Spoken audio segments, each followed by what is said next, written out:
Hello दोस्तों, the ज्ञान point YouTube channel में आपका स्वागत है। जैसा कि आपको पता है कि मैं आपको नित्य प्रतिदिन जो है नए नए अपडेट देता जा रहा हूं। बीपीएससी से जो रिलेटेड या शिक्षा विभाग से रिलेटेड सारे अपडेट मैं आपको दे रहा हूं।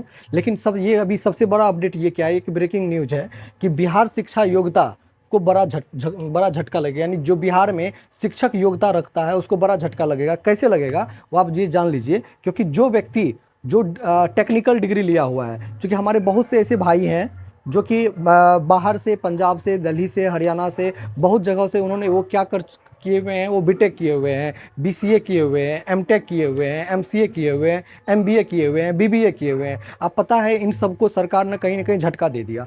क्यों झटका दे दिया कि जब वो बीटेक करके, बीसीए करके जब वो आए तो यहाँ पर उनको अपॉर्चुनिटी मिला तो वो उन्होंने डीएड कर लिया, बीएड कर लिया, एमएड कर लिया।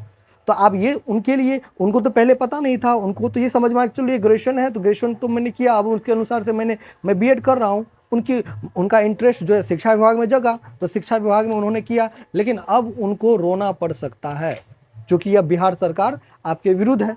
बिहार सरकार नहीं चाहती है कि बीटेक वाले शिक्षा विभाग में चाहे, बिहार सरकार नहीं चाहती है इंजीनियरिंग करके कोई शिक्षा विभाग में चाहे, बिहार सरकार नहीं चाहती है एमबीए बीबीए करके भी कोई शिक्षा विभाग में जाए, बच्चों को पढ़ाए। तो क्या आप सोच रहे हो कि बिहार सरकार की मंशा सही है? बिहार सरकार की मंशा जो है इस नियमावली को पर केस करवाने में है। बिहार सरकार की मंशा सीटीएट बीटीएट स्टेट अभ्यर्थी के साथ न्याय नहीं, अन्याय करने में है। बिहार सरकार की मंशा ये है कि शिक्षक योग्यता कितना भी रखें, अब उसका कोई भला नहीं होने वाला है। यानी आप पढ़िए लिखिए मत और आप जो है बिजनेस करिए, क्योंकि यही मंशा भी है सरकार की।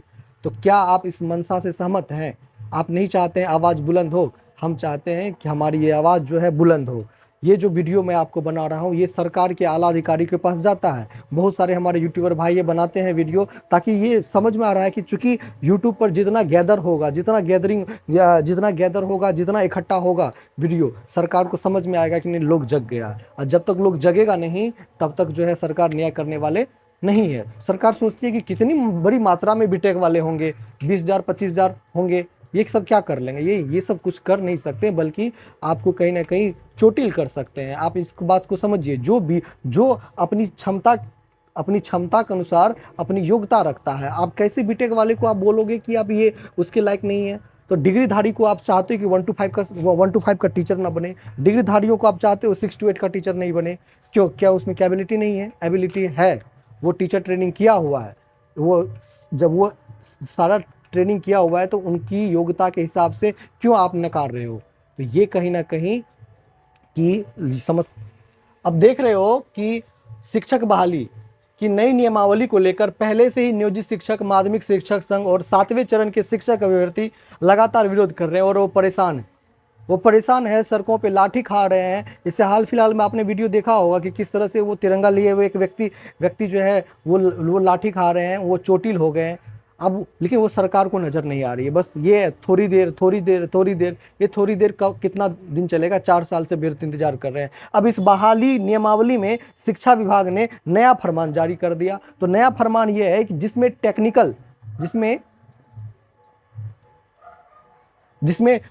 टेक्निकल डिग्री वाले अभ्यर्थी बीपीएससी द्वारा ली जाने वाली शिक्षक बहाली परीक्षा में शामिल नहीं हो पाएंगे। ये बीबीए, बीसीए, बीटेक जितने भी अभ्यर्थी हैं इनको परेशानी का सामना करना पड़ सकता है। अब ये देखिए सरकार का ये फरमान है, और ये जो फरमान है बड़ा ही अजीब फरमान है, क्योंकि इस फरमान से लोगों की हानि हो रही है, लोगों को क्षति हो रहा है। सरकार को समझना पड़ेगा कि आप जिस तरह से न्यूज़ आप बार बार 2 दिन 3 दिन पर जो नए न्यूज़ डालते हो, क्या यह न्यूज़ न्यायसंगत है?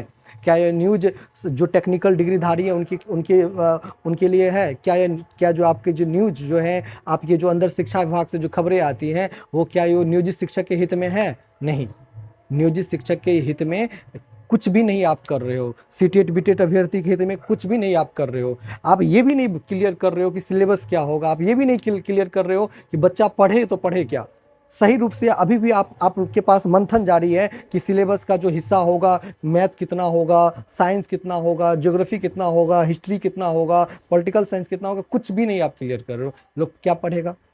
लोग पढ़े तो पढ़े क्या?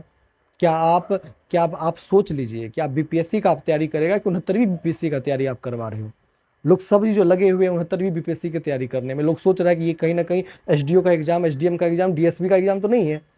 आपकी मंशा क्लियर होनी चाहिए। मैं सरकार से आग्रह करूंगा कि सरकार इस चीज़ पे निगरानी रखे, सरकार के जो आला अधिकारी हैं वो उस चीज़ पे देखें, उस चीज़ पे मंथन करें। लोग परेशान हैं और इस परेशानी का जो है बस एक ही कारण है, वो है जो महागठबंधन की सरकार। आप सोचिए कि आपके 39 विधायक आपके पक्ष में नहीं है, आप कहाँ से आप न्याय संगत बात कर रहे हो? जब सत्ता का ही आदमी, सत्ता के विधायक आपके पक्ष में नहीं बोल रहा है तो आप किस तरह से आप सरकार चला रहे हो? यानी कहीं ना कहीं आपके सरकार जो चलाने की जो प्रक्रिया है उसमें अंतर्द्वंद है। आपकी सरकार चलाने की जो प्रक्रिया है उसमें कहीं ना कहीं न्याय नहीं अन्याय है। आप उस चीज़ को देखिए, आप कहीं ना कहीं एक अच्छे मुख्यमंत्री के रूप में साबित हो रहे हैं। आप, हमने देखा जब से हम लोग का जो जन्म हुआ है उसके बाद जो हम लोग देखे हैं आपके कार्यकाल में, सड़कें, सारी व्यवस्था आपकी अच्छी है, लेकिन ये शिक्षा व्यवस्था भी अच्छी हुई जिसमें आपने साइकिल योजना इस तरह के कार्य किए, लेकिन इस कार्य को भी कर दीजिए, इस कार्य को भी अच्छे ढंग से कर दीजिए। क्योंकि जब तक किसी भी देश का विकास तभी हो पाएगा जब शिक्षक का विकास हो पाएगा। क्योंकि शिक्षक ना मनुष्य का जो है, जिस तरह मनुष्य का रीढ़ जो है उसी तरह जो शिक्षक हो ना किसी भी विकास का रीढ़ होता है।